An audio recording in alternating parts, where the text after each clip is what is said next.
Olá, o meu nome é Roberto e esse é o Primeiro Contato. E hoje eu vou falar sobre o clássico de Frank Herbert, o épico Duna.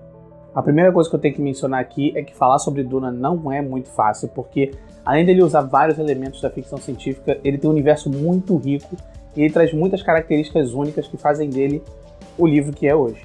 A obra já teve uma jornada bem estranha antes de ser lançada no formato de romance, porque ela foi publicada originalmente em partes numa revista chamada Analog.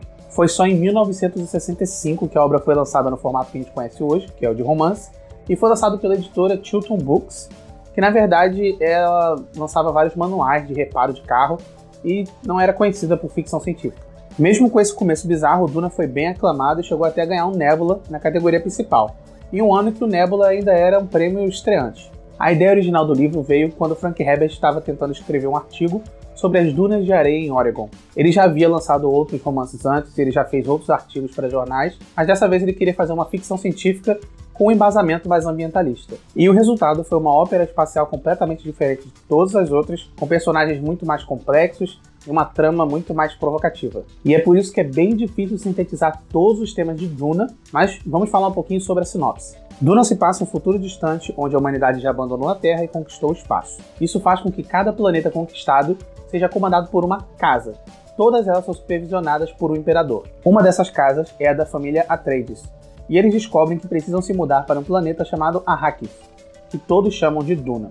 E nesse planeta você só encontra areia e vermes gigantes capazes de engolir um prédio. Mas também é nesse planeta que se encontra a substância mais cobiçada do universo, uma especiaria chamada melange, que tem diversas funcionalidades.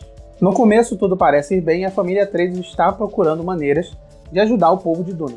Mas logo é revelado que toda a mudança da família para Duna foi um grande golpe político orquestrado pelo próprio imperador, que se uniu à Casa Harkonnen, a maior rival dos Atreides. Mas há muito mais engrenagens nos bastidores de Duna. Uma delas é o povo Fremen, que são os únicos habitantes capazes de viver entre os vermes gigantes e até cavalgar neles. Eles têm seus próprios segredos e aguardam pelo profeta que trará o paraíso para o seu planeta. Mas mais misterioso ainda do que os Fremen são as Bene Gesserit, essa irmandade ancestral que também tem planos para uma figura que nos guiará para o futuro da raça humana. E entre esses dois lados está o jovem Paul Atreides, que é o protagonista do livro, e ele é o filho do Duque Leto e uma Bene Gesserit chamada Lady Jessica. O jovem Paul ainda não sabe, mas ele vai ser o protagonista da maior lenda da história de Arrakis. Duna toca em diversos temas e nunca é de maneira superficial. Aqui temos debates políticos e religiosos de maneira bem crítica. É interessante ver no livro que o Frank Herbert evita qualquer tipo de ambiguidade, então aqui ele debate falsos messias, falsos profetas e toda essa ideia de seguir um líder carismático. Eu já vi algumas pessoas mencionando como o Paul entra naquele estereótipo de White Savior, e eu acho que é um ponto válido, mas aqui eu acredito que o Frank Herbert esteja criticando exatamente isso. Duna aponta para a ideia do líder infalível, porque a minha visão da história diz que os erros feitos por um líder, ou em seu nome, são alastrados pelo número de seguidores cegos. Sobre a narrativa do livro, ela é bem lenta e minuciosa, porque o autor faz questão de ambientar você em toda a parte política e social do planeta. Primeiro ele começa em Caladan, que é o planeta natal do protagonista, e toda a viagem deles até chegar em Duna, toda a ambientação de Duna, ele vai realmente te colocar naquele mundo.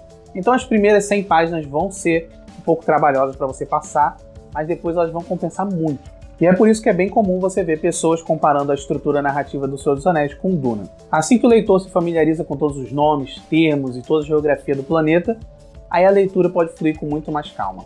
E é por isso que eu acho a construção de mundo do autor tão impecável, porque ele dá atenção desde o verme gigante e toda a sua mecânica, até mesmo um roedor sozinho no deserto. Também é bem interessante a abordagem dele à tecnologia, porque aqui ela é muito mais analógica. Então não há nada aqui como androides ou computadores, mas há uma equivalência. Ainda assim temos naves e escudos de proteção, mas, por exemplo, a função de computação vem desses seres humanos chamados Mentats. Então toda essa construção de mundo é muito interessante.